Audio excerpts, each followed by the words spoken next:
A few months ago, I was standing in my bathroom, getting ready for a lunch with an old friend, and I did what I've done 1,000 times before. I leaned into the mirror, I put on my foundation the way I always have, lined my lips the way I always have, fluffed my hair the way I always have, and something stopped me. I didn't look bad. I want to be clear about that, because this isn't a story about looking in the mirror and feeling ashamed. I looked fine, but I didn't look like me. Something about the whole picture felt slightly off, the way a song sounds off when one instrument is a half step out of tune. You can't always name what's wrong, you just feel it. So I did something I hadn't done in years. I sat down, and I really looked. Not the quick glance we give ourselves before running out the door. I sat there for 10, 15 minutes, tilting my face in the light, comparing what I saw to old photographs, thinking about what had actually changed. And here's what I want to tell you, because I think so many of us go through this exact moment and don't know what to do with it. The routines that made me look wonderful at 45, even at 52, were quietly working against me now. Not because I'd done anything wrong, not because time is cruel, although some days it does feel that way. It's because a woman's face changes, gradually and then all at once, and the habits that once flattered her stop knowing how to speak the same language. I want to say something else too, because I think it matters more than anything else I'll say in this video. This is not going to be a video about erasing the years. I'm 69 years old, and I like my face. I've earned every line on it. What I am going to share with you is something different, something that took me far too long to understand. Looking beautiful after 60 has very little to do with looking younger, and everything to do with understanding the woman looking back at you today. That distinction changed everything for me. Once I stopped chasing the face I had at 40 and started paying attention to the face I actually have now, small adjustments started making an enormous difference. Not expensive adjustments, not surgical ones, little things, the kind of things you could change this afternoon if you wanted to.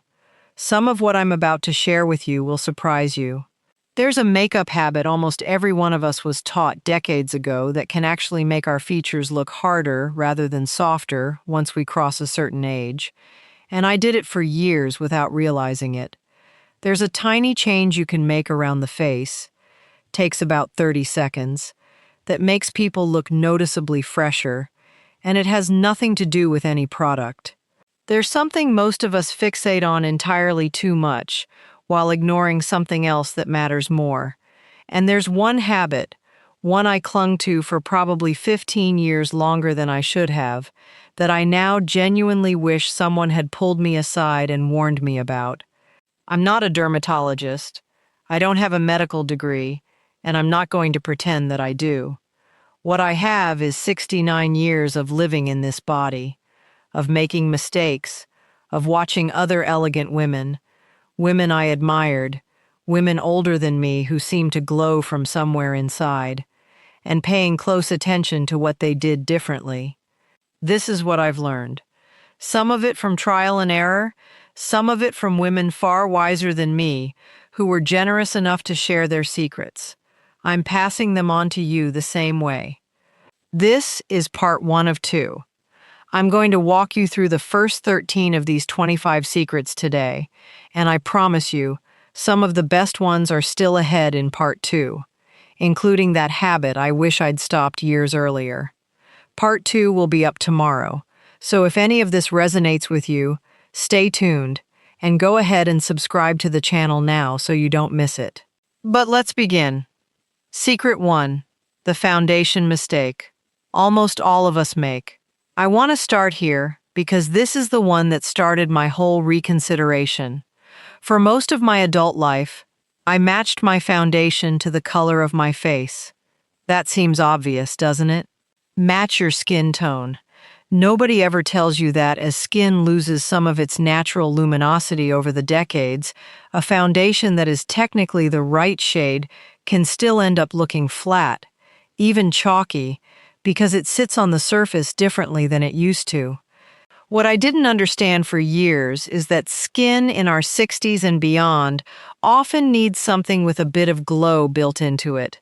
Not shimmer, not sparkle, something that mimics the way healthy skin naturally reflects light. Matte foundations, the kind I wore proudly for decades because they felt so polished and controlled, tend to sit into fine lines and settle into the little creases we all have, making them more visible instead of less. The other mistake, and this one embarrasses me a little, is that I was applying foundation everywhere, including areas where I didn't need full coverage at all. What I do now is apply a lighter layer overall, and then use a slightly heavier hand only where I actually need it. Around the nose, maybe a bit on the chin.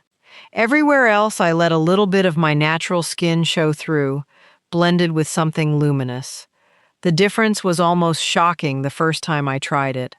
My daughter, who is not one to hand out compliments lightly, looked at me and said, "Mom, your skin looks like it's glowing from underneath." That's exactly the effect you're going for. Not covering the skin, illuminating it. Secret 2. Eyebrows change shape before we notice. Here's something nobody warned me about. Our eyebrows don't just get thinner as we age. They actually change position. The tail end of the brow, the outer part, tends to drop slightly, while we naturally lose density throughout, especially toward the outer third. For years, I kept filling in my eyebrows the exact same shape I always had, following the same arch I'd drawn since my 30s. What I didn't realize is that this outdated shape was actually working against my face, because as everything else around it changed, that same brow shape started to look disconnected from the rest of my features, sometimes even making my eyes look like they were drooping more than they actually were. What changed things for me was something a makeup artist told me at a department store counter, of all places. She said, "Lift the tail of your brow slightly higher than you think you need to." I was skeptical. It felt unnatural at first, almost like I was overcorrecting. But when I looked in the mirror afterward, my whole eye area looked more awake, more lifted, not stretched or strange, just refreshed. I'd also encourage you to fill your brows with lighter, feathery strokes rather than one solid, hard line. A brow that's too solid and too dark tends to look painted on and harsh against softer, more mature skin, whereas a few soft strokes that mimic real hair look natural and youthful without trying to look young. Secret 3. Something most of us overlook while obsessing over wrinkles. This might be the one that surprises you the most. We spend so much energy thinking about lines and wrinkles, and I understand why, believe me, but there's something that affects how fresh, or tired, we look far more than a few lines ever will, and most of us never think about it at all. It's the color and texture underneath our eyes and along our jawline. Not lines, tone. Uneven pigmentation, that slightly grayish or purplish cast that can develop under the eyes, tends to read to other people's brains as tired or unwell far more strongly than an actual wrinkle does. Our eyes are drawn to contrast and shadow before we consciously notice fine lines. This is just how human perception works. It's the same reason a person can have a beautifully smooth complexion but still look exhausted, while someone else has visible lines around their eyes but looks vibrant and alive, simply because their color is even and warm. What I started doing differently is focusing far more of my attention on color correcting and warming that under eye and jaw area than on trying to smooth out every line. A soft peach or salmon tone corrector, applied lightly under a sheer concealer, does more to make me look rested than any amount of blending or heavy coverage ever did. Try this the next time you're getting ready. Look at your face and ask yourself honestly, is it lines bothering you, or is it shadow and tone? For most of us, once we're truly honest, it's the tone, and that's a much easier thing to address. Secret 4. The lipstick rule nobody explains. I used to wear the same shade of red lipstick I'd worn since I was in my 30s.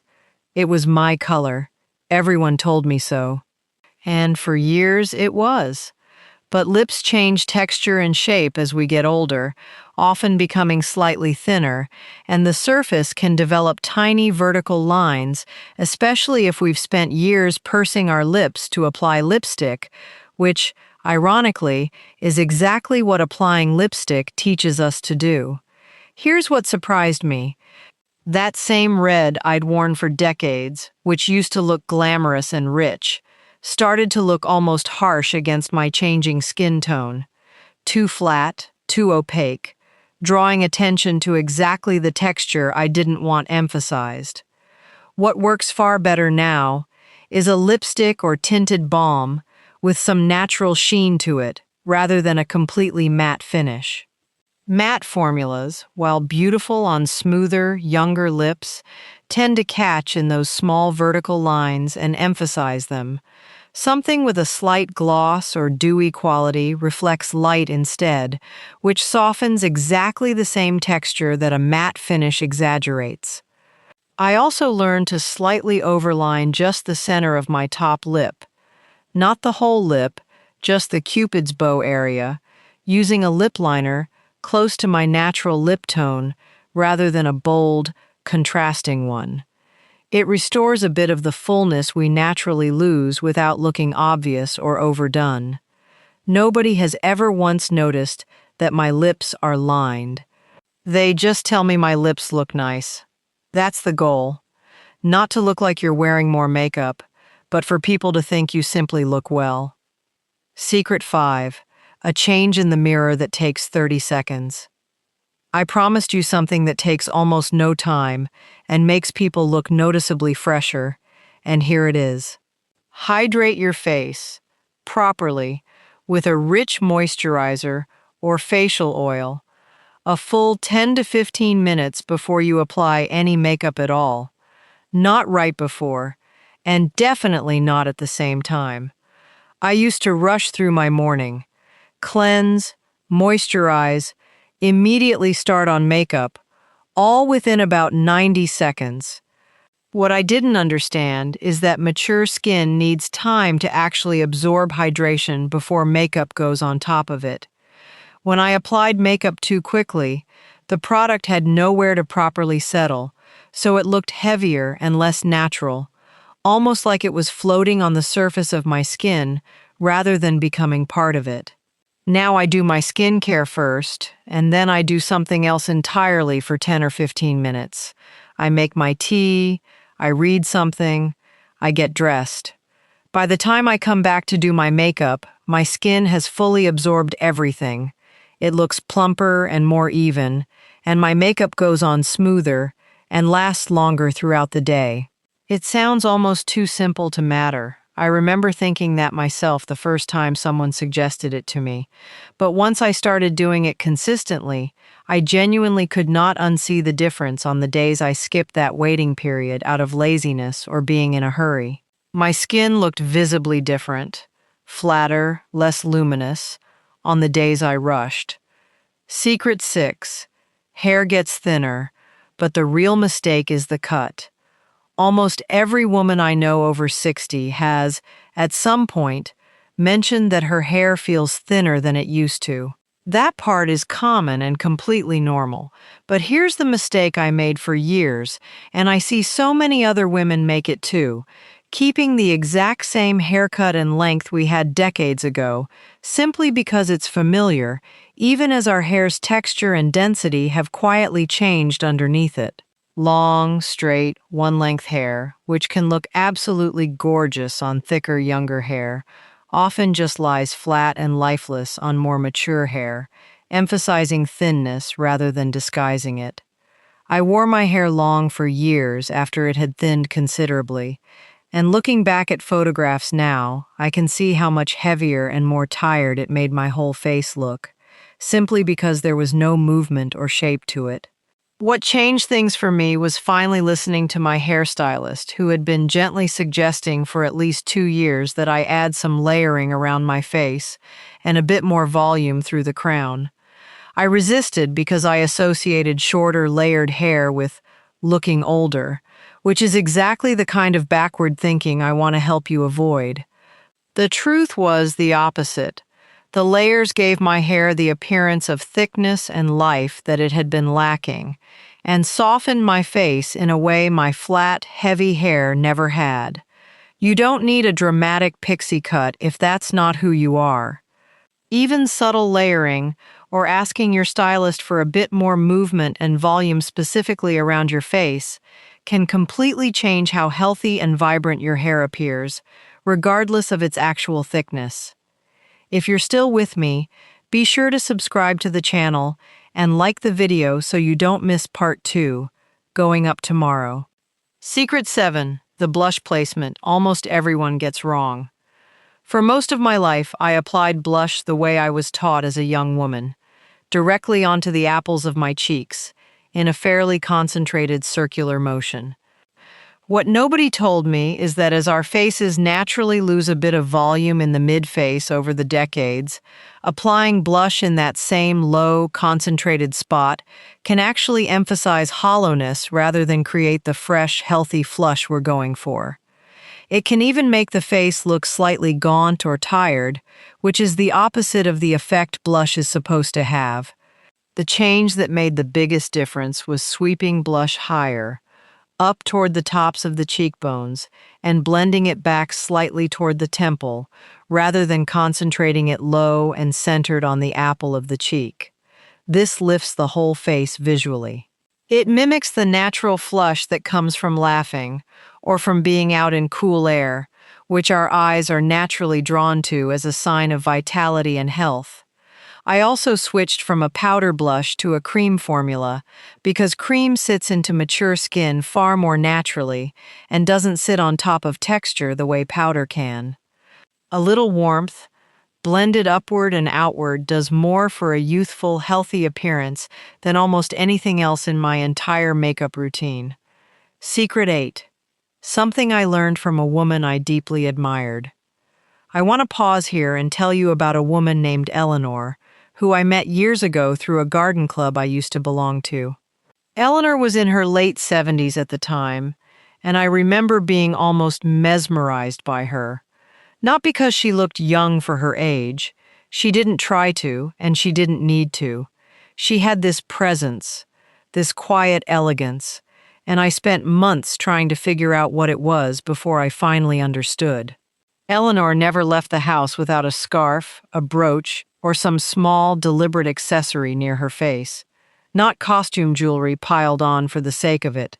One thoughtful piece, chosen with real intention. She explained it to me once, very simply.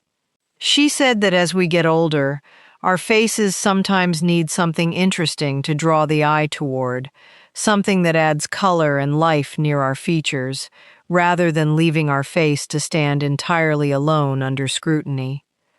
I thought about this for a long time before I understood what she meant. A simple pair of earrings in a color that complements your skin, or a scarf with a beautiful pattern near your neckline, does something remarkable.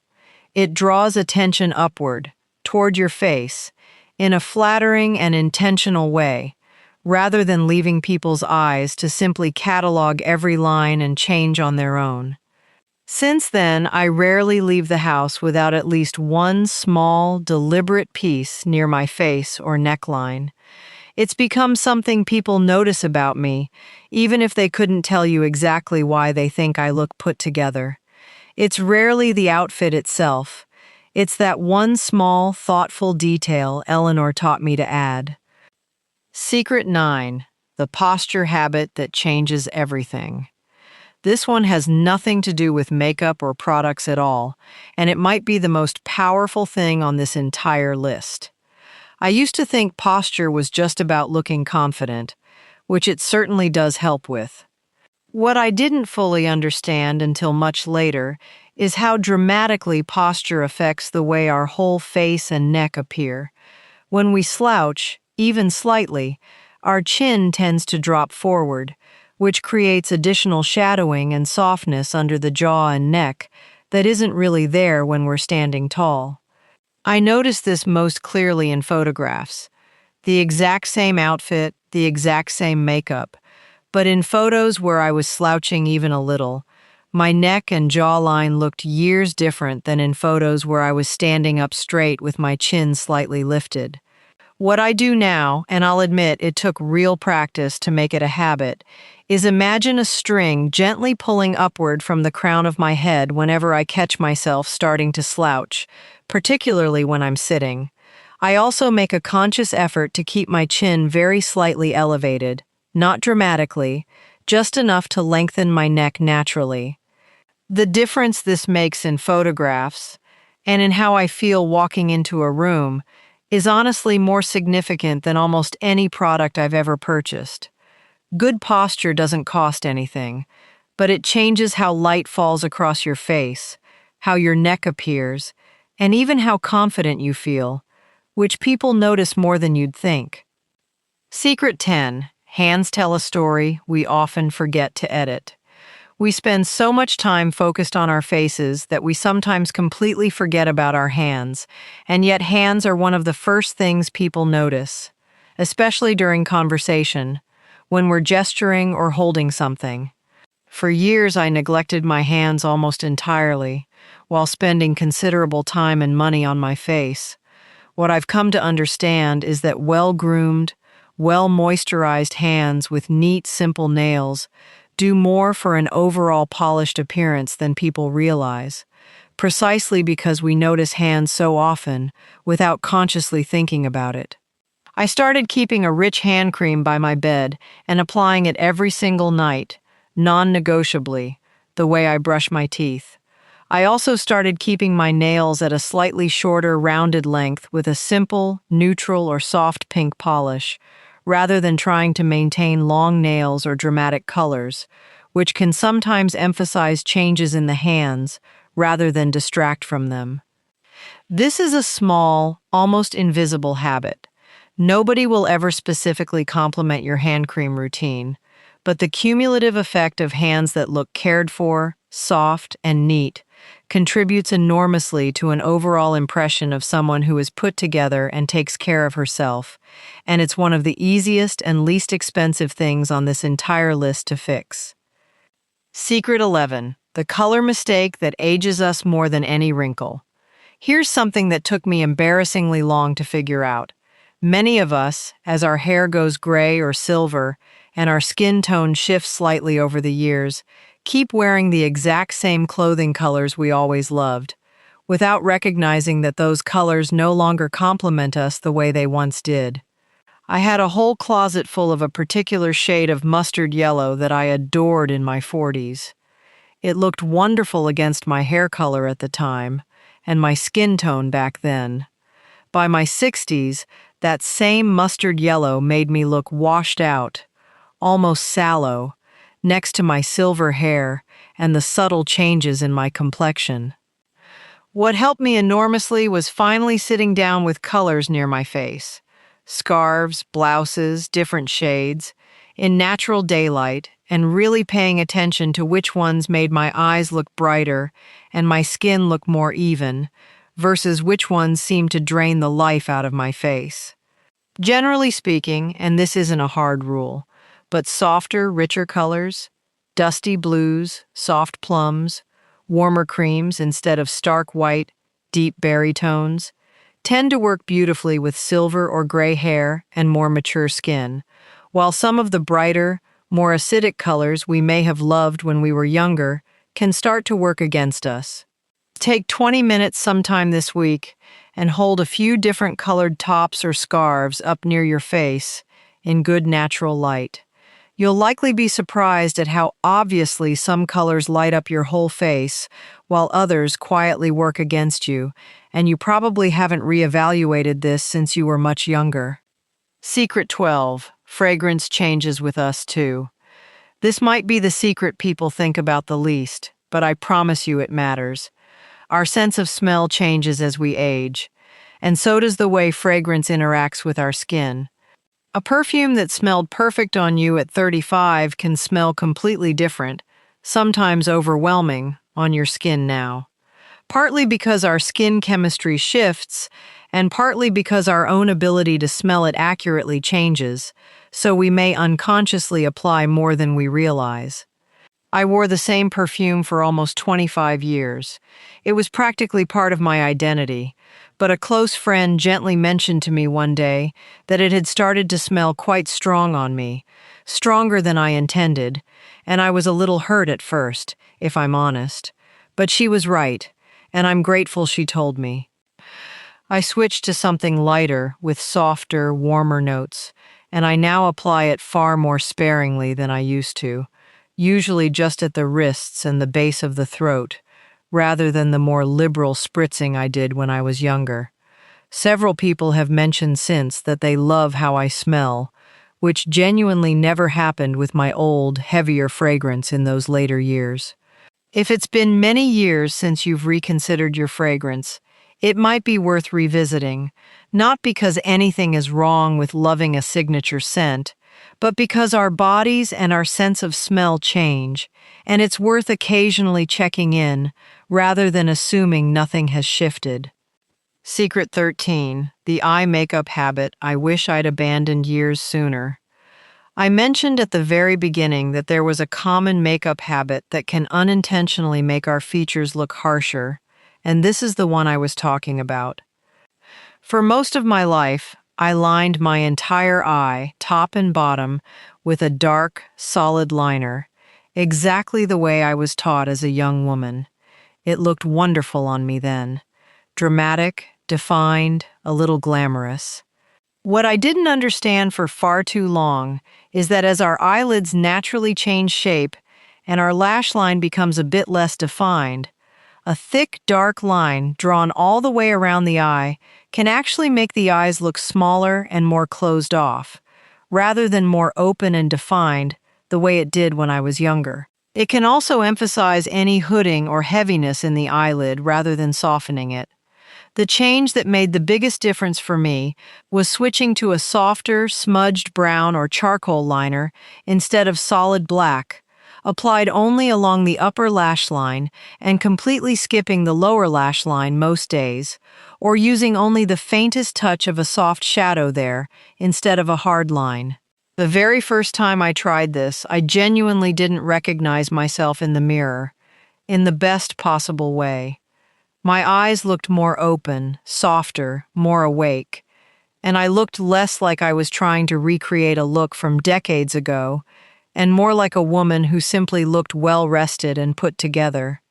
I wish, more than almost anything else on this list, that someone had told me to make this change 10 years before I finally did it on my own.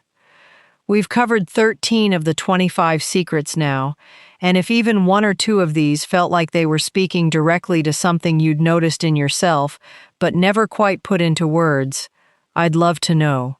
Leave a comment and tell me your age and one beauty lesson you've discovered as the years have gone by. I read every single one, and honestly, some of the best things I've learned have come directly from women exactly like you, sharing their own experiences. If this has felt like sitting down with a friend rather than watching another beauty tutorial, I hope you'll consider subscribing, because I have so much more of this conversation still ahead for us, and there is so much more ahead.